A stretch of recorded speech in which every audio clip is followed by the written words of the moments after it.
Hello friends and welcome to the exams made simple static टेम्स IAS static में आपका स्वागत है।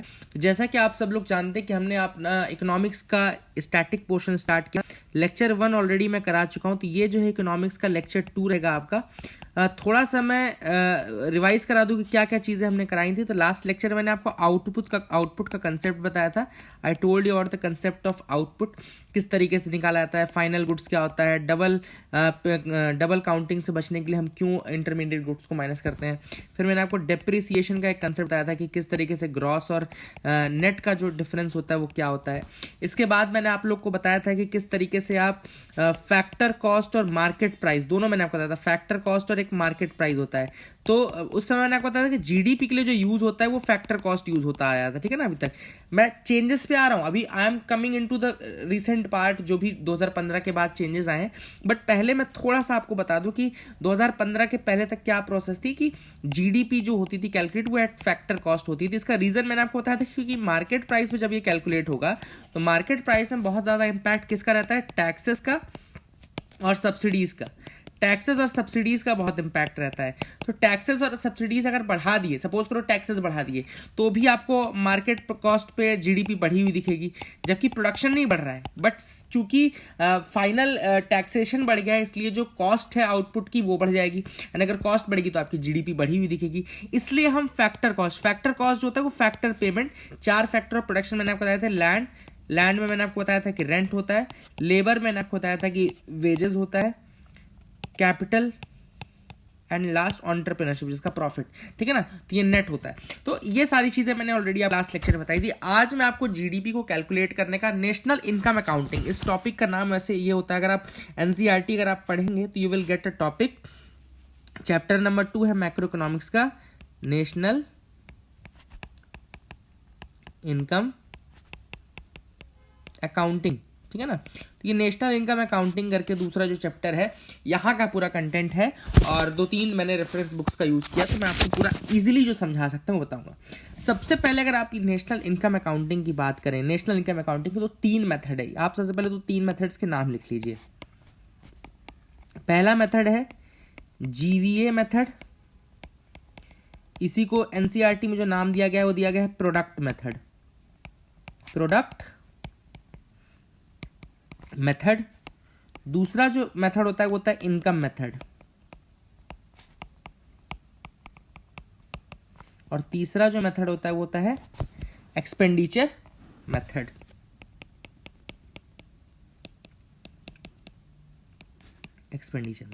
सबसे पहले ये तीनों चीजें लिख लीजिए कि जीवीए मेथड होता है gross value added method, income method होता है और एक्सपेंडिचर मेथड होता है।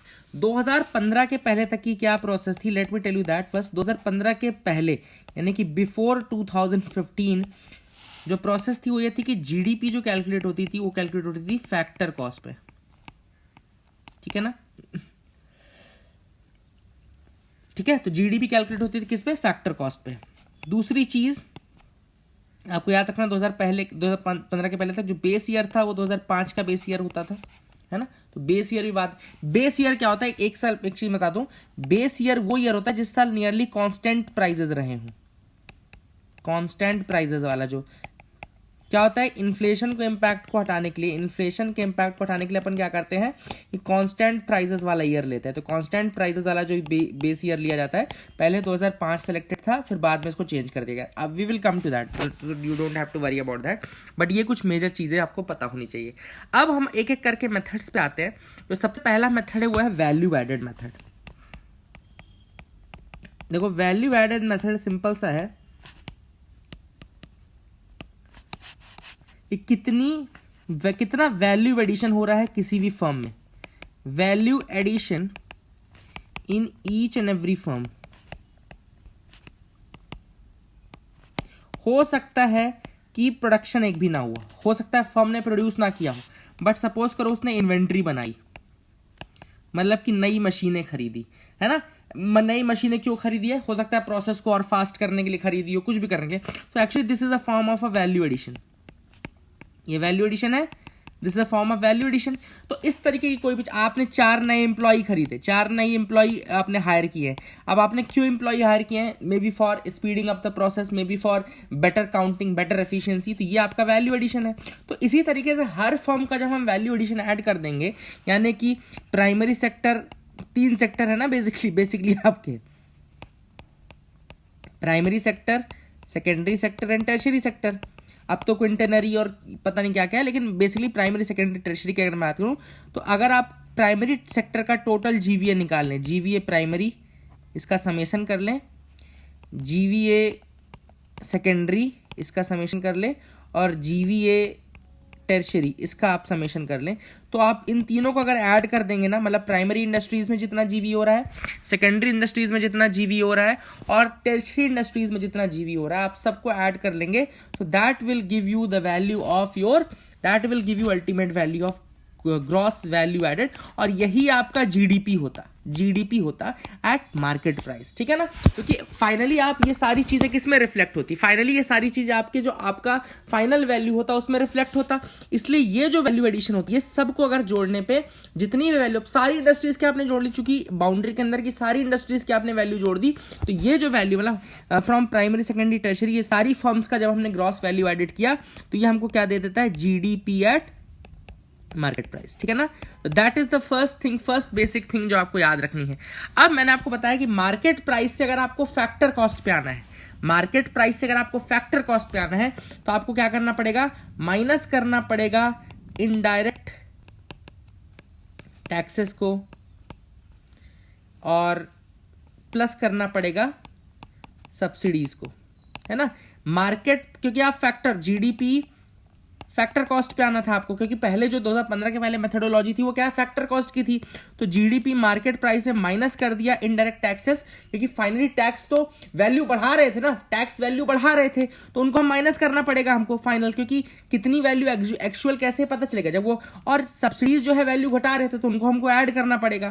तो इसलिए जो फाइनल जीडीपी फैक्टर कॉस्ट रहा पहले कैलकुलेशन में, वो था GDP at market price minus ये जो वैल्यू है ना, ये मतलब इनडायरेक्ट टैक्सेस और सब्सिडीज का जो, इसको नेट इनडायरेक्ट टैक्स बोला जाता है। अगर आप जैसे ये तो इस तरीके से है, तो इसको अगर सॉल्व करोगे तो क्या होगा? सब्सिडीज माइनस इनडायरेक्ट टैक्सेस हो गया ना, या इनडायरेक्ट टैक्सेस माइनस सब्सिडीज, कुछ भी करो, ये जो आता है वैल्यू, ये आती है नेट इनडायरेक्ट टैक्सेस। तो ये हम बोलते हैं इसको क्या बोलते हैं? नेट इनडायरेक्ट टैक्सेस बोलते हैं, we call it net indirect taxes. तो जीडीपी एट फैक्टर कॉस्ट जो हो जाता है, वो GDP at market price minus net indirect taxes हो गया, प्लस एक और चीज, एक और इनकम बची थी। लास्ट वीडियो मैंने आपको बताया था net factor income from abroad, है ना। Net factor income from abroad करना पड़ेगा अपने को, क्योंकि अब क्यों करना पड़ेगा? क्योंकि अब हम नेट नेशनल प्रोडक्ट में आ रहे हैं, क्योंकि हमको नेशनल इनकम अकाउंटिंग है। तो ये तो सिंपल जीडीपी का कैलकुलेशन हो गया। जीडीपी का अगर कैलकुलेशन बोल रहा था तो मैंने कर दिया, जीडीपी एट मार्केट प्राइस बराबर जीडीपी एट ये जीडीपी एट फैक्टर कॉस्ट बराबर GDP at market price, minus हमने कर दिया टैक्सेस, माइनस कर दिया हमने प्लस कर दिया हमने सब्सिडीज, और फाइनली इसमें हम माइनस करेंगे एक और चीज, डेप्रीसिएशन एक और माइनस करेंगे। तो अब हमको कौन सी वैल्यू मिलेगी? नेट वैल्यू मिलेगी, net domestic product factor cost. ठीक है, ये समझ में आ गया आप लोग को? क्योंकि मैंने आपको ये सारे कंसेप्ट लास्ट लेक्चर में बताए, अगर आपने नहीं देखा तो लास्ट जरूर देख लीजिएगा, लास्ट बिना देखे आपको नहीं समझ में आएगा। क्योंकि डेप्रिसिएशन मैंने आपको बताया था कि जब भी अपन डेप्रिसिएशन माइनस करते हो तो हमको नेट वैल्यू मिलती है। तो इतनी वैल्यू देखो, ये वाली जो वैल्यू हो गई, ये इतनी वैल्यू तो आपकी ग्रॉस की हो गई, दिस वॉज ग्रॉस, बट ये वैल्यू जब आपने और माइनस कर दी तो हमको कौन सी वैल्यू मिल गई? हमको मिल गई net domestic product at factor cost. अब net domestic product, net NDP मिल गया है फैक्टर कॉस्ट में, तो अगर इसमें मैं माइनस कर दूं, क्या चीज इसमें ऐड कर दूं? Net factor income from abroad, ये अगर और कर दूं तो हमको मिल जाएगा net national product at factor cost, है ना। फाइनली मिल जाएगा ना net factor income from abroad, क्योंकि मैंने बताया था कि ये केवल नेशनल्स का होता है, तो इसमें फॉरेनर्स का माइनस करना पड़ेगा, अपने वालों को ऐड करना पड़ेगा। तो ये होता है नेशनल इनकम अकाउंटिंग। तो हमने नेशनल प्रोडक्ट निकाला, फाइनली नेट नेशनल प्रोडक्ट निकाला एट फैक्टर कॉस्ट। तो ये पहला मेथड था ग्रॉस वैल्यू एडेड मेथड, ठीक है ना। अब मैं आपको थोड़ा करंट वाली 2015 के बाद के मेन चेंजेस बताता हूं। 2015 के बाद बहुत सारे इंपॉर्टेंट चेंजेस हुए, उसमें 3 मेन चेंजेस है, यही लिखना है आपको, क्वेश्चन यही पूछेगा आपसे। इस साल मेंस में क्वेश्चन भी पूछा था कि 2015 में क्या चेंज किया गया मेथोडोलॉजी में। तो basically there were 3 major changes which were done, 3 major changes थे जो किए गए थे, ठीक है ना। सबसे पहला चेंज था कि जो base year for calculation of GDP था, the base year for calculation of GDP was change. Earlier the base year was 2004-05, the new base year was 2011-12। तो 2011-12 कर दिया गया base year from earlier of 2004 and 5। 2004-5 था पहले का, और उसको हटा करके क्या कर दिया गया, 2011-12 कर दिया गया, ठीक है ना। तो make sure you remember this thing first कि पहला चेंज क्या किया गया। दूसरा चेंज 2015 में ये किया गया कि जीडीपी पहले होती थी किस पे, फैक्टर कॉस्ट में, जो मैंने आपको ऑलरेडी कैलकुलेट करके बताया था, जीडीपी फैक्टर कॉस्ट वाला मैंने आपको बताया था ना पीछे, कि जीडीपी फैक्टर कॉस्ट होता है GDP at market price minus आपका होता है टैक्सेस और प्लस आपका होता है सब्सिडीज, ठीक है ना। ये आप याद रखिएगा, माइनस टैक्सेस प्लस सब्सिडीज तो आपका हो जाएगा।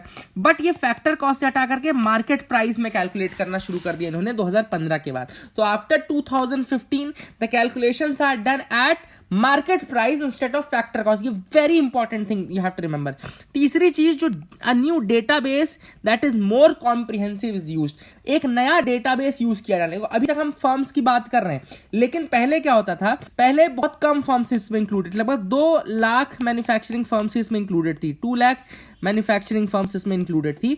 और बहुत सारा जो अनऑर्गेनाइज सेक्टर का है ना, अनऑर्गेनाइज सेक्टर का वो तो काउंट ही नहीं हो पाता था, अनऑर्गेनाइज सेक्टर का काउंट नहीं हो पाता था। तो इस बार जो मेथोडोलॉजी चेंज की गई 2015 में, उसमें हमने क्या किया कि बहुत सारे, एक तो अनऑर्गेनाइज को उठाया, और दूसरा MCA 21, एक ये MCA 21 ministry of corporate affairs का पोर्टल है। MCA 21 में रजिस्ट्रेशन करा करके हमने क्या किया, उन सारे फर्म्स का जितना भी आउटपुट था वो सब भी ऐड करना शुरू कर दिया। तो जैसे कि आपको यहाँ पे दिख रहा होगा, ये तीसरा जो ये चेंज मैंने दिखाया, देखो, the government changed the database to make it more comprehensive. It includes the data of all the companies registered with the Ministry of Corporate Affairs. तो Ministry of Corporate Affairs के साथ रजिस्टर्ड जितनी भी companies हैं उन सब का data इन्होंने यूज करना शुरू कर दिया। पहले क्या होता था, केवल एनुअल सर्वे ऑफ इंडस्ट्रीज का डेटा यूज होता था, पहले केवल एनुअल सर्वे ऑफ इंडस्ट्रीज का डेटा यूज होता था। But now what they started adding the value of this MCA 21 portal. ये MCA 21 पोर्टल है मिनिस्ट्री ऑफ कॉर्पोरेट अफेयर्स का, उसमें जितनी भी कंपनीज रजिस्टर्ड थी उनका सबका डेटा इन्होंने यूज करना शुरू कर दिया।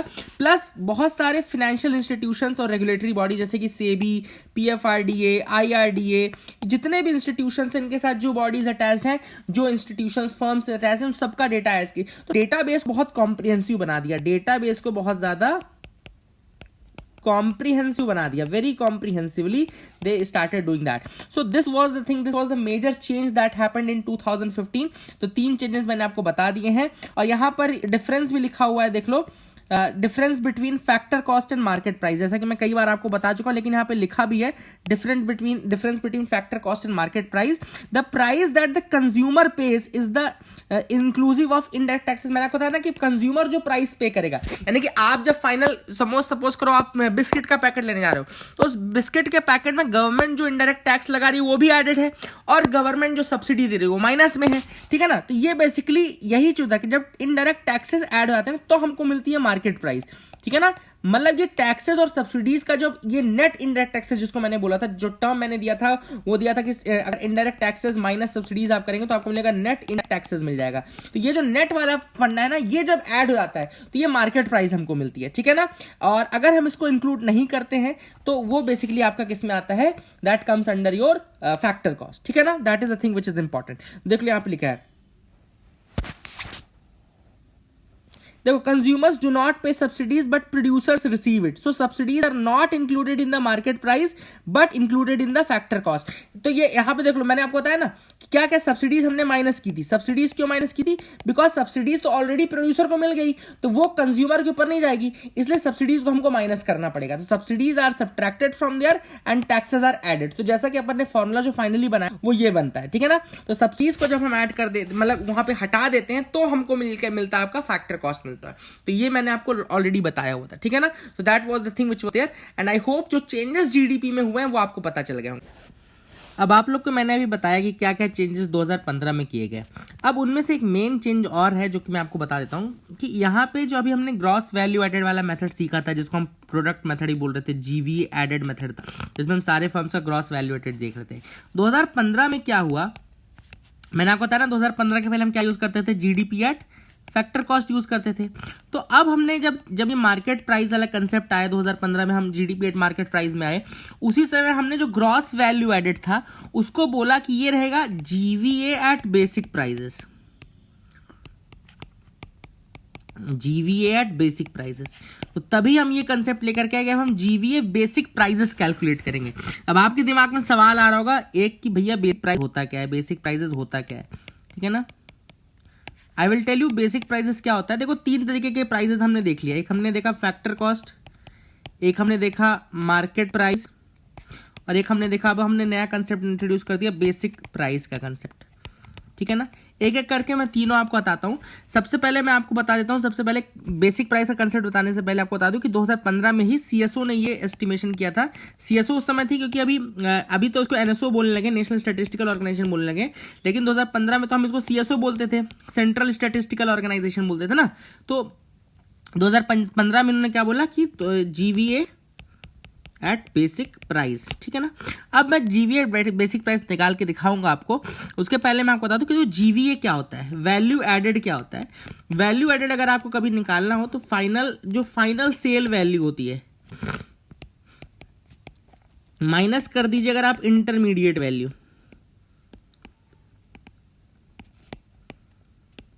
तो ये हो जाएगा आपका वैल्यू एडेड, ठीक है ना। फाइनल जो सेल वैल्यू है उसमें अगर आप माइनस कर देंगे इंटरमीडिएट जो भी आपका कॉस्ट लगा होगा उसको अगर आप माइनस कर देंगे तो आपको वैल्यू एड। भाई ऑब्वियस सी बात है, सपोज करो मैंने 50 रुपए का कुछ खरीदा और फाइनली एक ऐसा प्रोडक्ट बनाया जो कि 100 रुपए का हुआ, 100 रुपए का बिका, तो वैल्यू एडेड कितना था मेरा, 100 माइनस 50 इक्वल्स टू 50, है ना, क्योंकि ये तो 50 अकेली थी।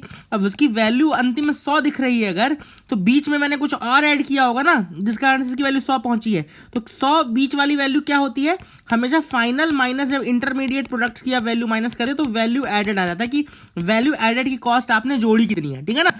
कॉमन सेंस समझ गए ना आपको। अब देखो यहां पे क्या होता है कि हमने अभी तक देखा था मार्केट प्राइस फैक्टर कॉस्ट में क्या होता है। देखो दो चीजें हैं, एक तो हो रहा है पूरी प्रोडक्शन प्रोसेस हो रही है, there is a entire production process, and उसके बाद आपका क्या हो रहा है, प्रोडक्ट बन रहा है, ठीक है। There is a production process and then finally we are getting the product.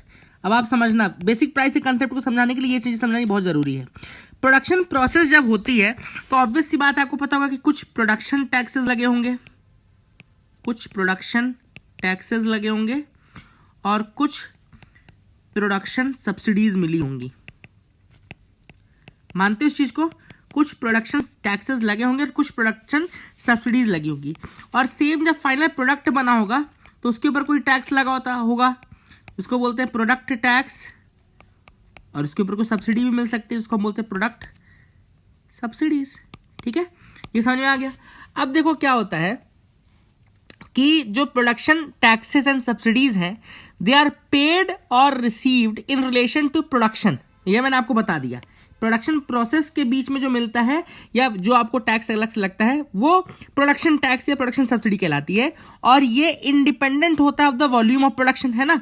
जैसे कि सपोज करो लैंड रेवेन्यू क्या है, लैंड रेवेन्यू क्या है, एक तरीके का प्रोडक्शन टैक्स है ना जो आपसे लिया जा रहा है। अब आप कितना प्रोड्यूस कर रहे हैं मतलब नहीं है, लैंड कितना आप यूज करें वो मतलब है ना, कितना प्रोडक्शन कर रहे हो मतलब नहीं रखता इसमें।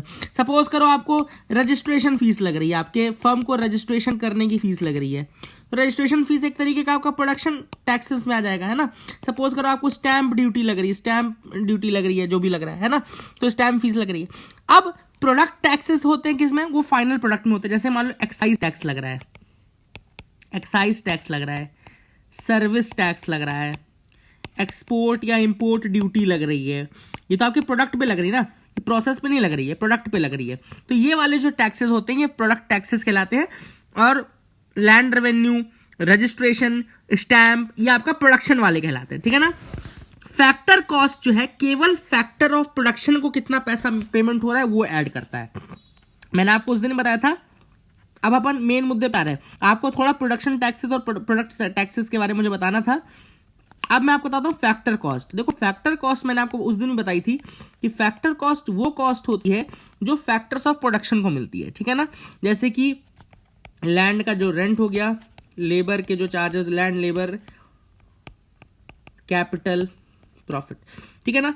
इसमें आपका टैक्स और ये सब चीजें नहीं ऐड होते, ठीक है ना। They do not include any tax, इसमें कोई टैक्सेस ऐड नहीं होते हैं।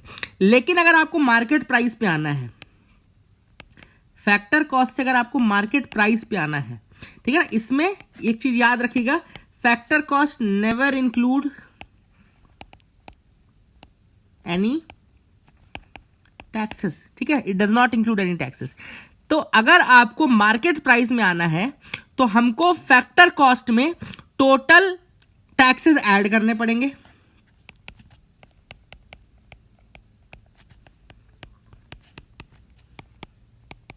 और माइनस करने पड़ेंगे टोटल सब्सिडीज इनडायरेक्ट, ठीक है ना।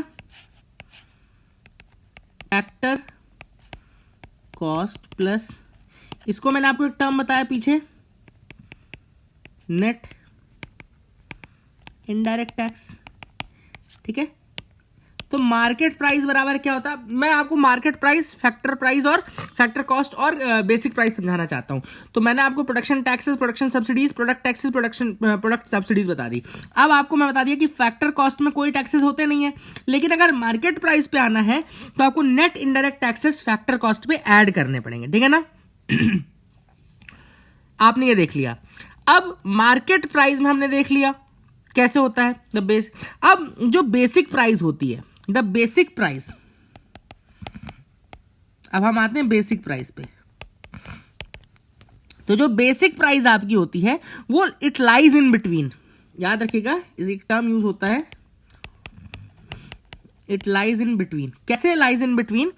Lies in because they include the production taxes, इनमें प्रोडक्शन टैक्सेस तो इंक्लूड होता है, इंक्लूड प्रोडक्शन टैक्सेस, है ना, माइनस सब्सिडीज। ऑब्वियस बात है, नेट प्रोडक्शन टैक्सेस आप बोल सकते हैं क्योंकि इसमें minus subsidies, minus production subsidies, ठीक है, ये चीज ये इंक्लूड करते हैं। बट ये प्रोडक्ट जो सब्सिडीज हैं या प्रोडक्ट टैक्सेस हैं उनको इंक्लूड नहीं करते हैं, ठीक है ना।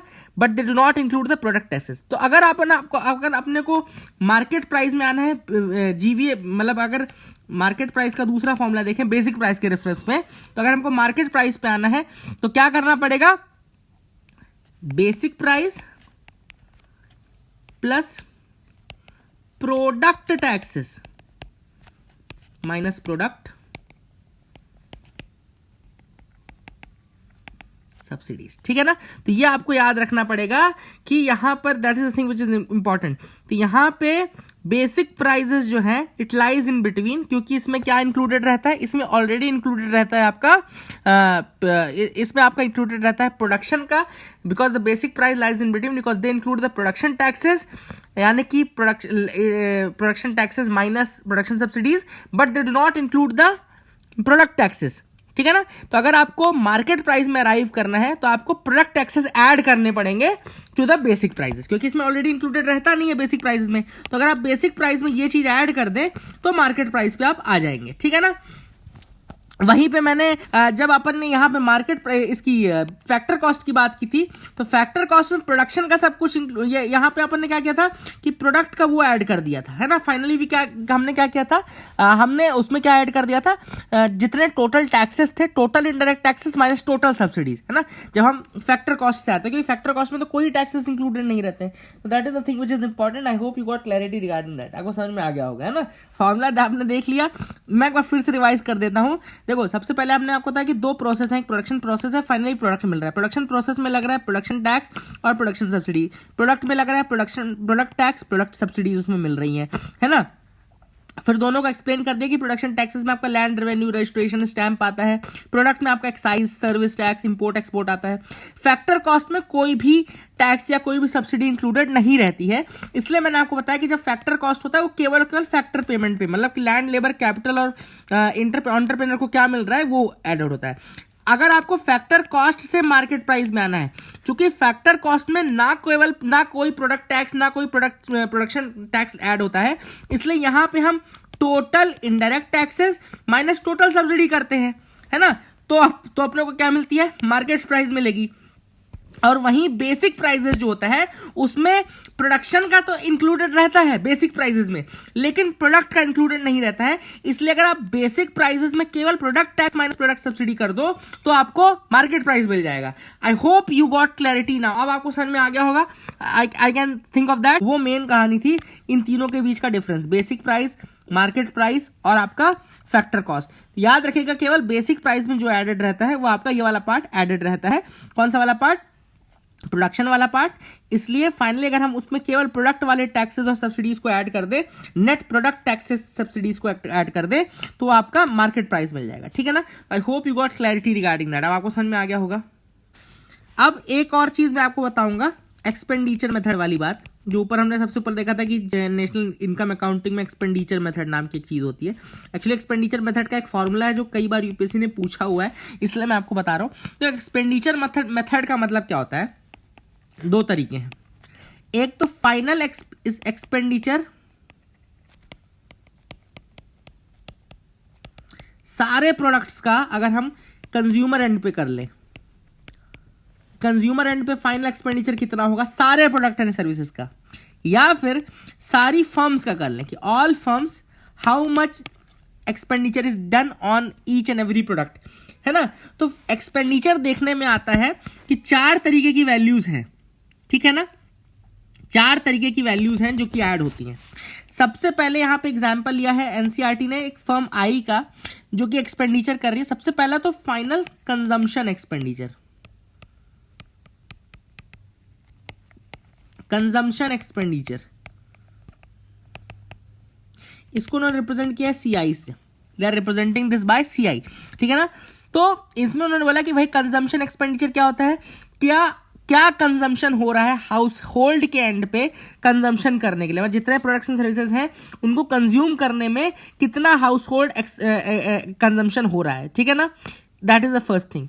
दूसरा इन्होंने देखा कि इन्वेस्टमेंट एक्सपेंडिचर कितना हो रहा है, मतलब मान लो कि फर्म ने कोई बीच में मशीन खरीदी या कुछ ऐसा खरीदा, तो इसको उन्होंने किया आई से रिप्रेजेंट किया। कंजम्पशन एक्सपेंडिचर मतलब कि कंज्यूम कितना हुआ, कितना एक्सपेंडिचर कंजम्पशन में हुआ, ठीक है ना।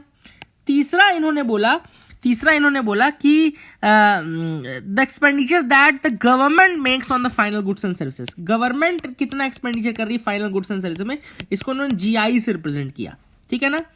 इसको इन्होंने किससे, जीआई से रिप्रेजेंट किया। और चौथा कि नेट एक्सपोर्ट रेवेन्यूज जो कि फर्म कर रही है, अचीव कर रही है by selling its goods abroad, ठीक है ना। तो फर्म कितना अचीव कर रही है, मतलब कितना बना रही है by selling the goods to abroad, ठीक है ना। तो इसमें उन्होंने बोला कि भैया ये एक्सआई होगा, ठीक है। तो ये चार चीजें उस फर्म्स का टोटल जो उस फर्म को हो रहा है, एक तो कंजम्पशन एक्सपेंडिचर देख लिया, है ना। कंजम्पशन एक्सपेंडिचर मतलब कि जो कस्टमर्स उनको मिल रहा है। फिर उन्होंने इन्वेस्टमेंट इंफ्रास्ट्रक्चर किया, क्योंकि इन्वेस्टमेंट क्यों ऐड हो रहा है पता है ना, क्योंकि देखो इंटरमीडिएट हम ऐड नहीं करते लेकिन इन्वेस्टमेंट ऐड करते हैं। कल को अगर आपसे किसी ने सवाल पूछा कि इन्वेस्टमेंट हम ऐड क्यों करते हैं और इंटरमीडिएट हम क्यों ऐड नहीं करते, क्योंकि इंटरमीडिएट फाइनली कन्वर्ट हो जाता है फाइनल गुड में और वो चला जाता है कंज्यूमर के पास, लेकिन इन्वेस्टमेंट जो है वो फर्म के पास रहता है ना। सिंपल सी बात है। अगर आपसे कोई पूछे कि भैया हमने इन्वेस्टमेंट तो ऐड कर लिया लेकिन हम जो आपका इंटरमीडिएट गुड था उसको माइनस कर रहे थे, तो इसका रीजन ये होता है कि इन्वेस्टमेंट हमेशा फर्म के पास रहती है। इन्वेस्टमेंट तो फर्म के पास रह रही है ना, कि कोई मशीन खरीदी वो फर्म के पास रहेगी, भाई मशीन थोड़ी चली जाएगी कंज्यूमर के पास, लेकिन जो इंटरमीडिएट गुड था वो फाइनल गुड में कन्वर्ट होकर चला जाता है कंज्यूमर के पास। ये आपको याद रखना है। फिर expenditure that the government does, government कर रही है, ठीक है ना। अब गवर्नमेंट हो सकता है उसको कंज्यूम भी कर रही है या इन्वेस्टमेंट में एक्सपेंडिचर कर रही है। एंड चौथा हमने बताया कि एक्सपोर्ट रेवेन्यूज, है ना, जो कि फर्म आई अचीव कर रही है by selling its goods to services to abroad, ठीक है। तो कुल मिलाकर के आपको सिंपल सा फॉर्मूला मुझे बताना था। ये फॉर्मूला हो जाता है C + I + G + X। अब ये सारी वैल्यूज जो है वो नेट है, मतलब कि नेट कैसे, मतलब कि देखो अगर कंजम्पशन ये फर्म का हो रहा है तो ये फर्म भी किसी बाहर की फर्म का कंज्यूम कर रही होगी। इन्वेस्टमेंट अगर हो रहा है तो किसी और जगह भी इन्वेस्ट कर रही होगी, कोई और कंपनी में इन्वेस्ट कर रही होगी। अगर गवर्नमेंट कर रही है तो गवर्नमेंट कुछ ले भी रही होगी, और अगर एक्सपोर्ट हो रहा है तो कुछ इंपोर्ट भी हो रहा होगा। तो कुल मिला करके जो ये होता है ना, ये हमेशा CI माइनस CM होता है, मतलब export minus import plus I minus IM होता है, प्लस GI माइनस GM होता है, प्लस XI माइनस XM होता है। तो ये कुल मिलाकर के फाइनल जो फॉर्मूला आता है C plus I plus G plus X minus M आता है। X माइनस M आता है आपका नेट एक्सपोर्ट्स। ठीक है, तो ये फाइनल हम फॉर्मूले में अराइव करते हैं, we arrive at this formula. ठीक है, तो फाइनल जो ये एक्सपेंडिचर है that is the thing which is important, आपको याद रखना है C plus I plus G plus M। ठीक है, और this is the expression of the GDP, also इसको GDP भी बोल सकता है फाइनली, जो पहले सेलेक्ट होता था, है ना, that is the thing which is important. And that is it for this video as well. I hope you liked our video. Please do like and subscribe. Thank you and have a nice day.